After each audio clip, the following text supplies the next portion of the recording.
Мен bir misalda ayta keteyин. Эми биз ар дайым эле айтып келип жатабыз. Ушул уюшкан кылмыштуулук топторго каршы күрөштү күчөтөбүз, жүргүзүп атабыз, контролдоп атабыз деп.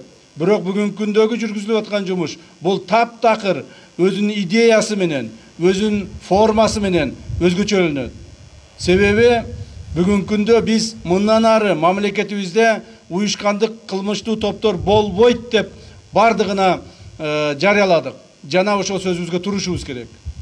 Бир эле мисалды айтайын, жакынкы эле күндөрдө биз республика боюнча бардык ошол уюшкан кылмыштуу топторго, коррупцияга, мыйзамдуулукту бузууга катышы бар мамлекеттик кызматкерлерди аныктап чыктык.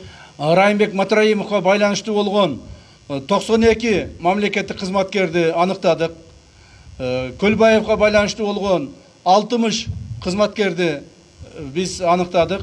Андан сырткары таможня органдарынан 50 кызматкерди аныктадык. Ошентип 202 мамлекеттик кызматкер уюшкан кылмыштуулук топко, криминалдык элементтерге жана коррупцияга байланыштуу кызматтарынан алынып жатат. Бул деген, бул масштабтуу жумуштун бардыгы ошол мамлекетибиздеги ар бир мамлекеттик органды тазалоонун негизинде болуп атат. Мындан ары сиздердин кызматыңыздар, сиздердин жасап аткан ишиңизде түздөн түз ушуга байланыштуу болуш керек.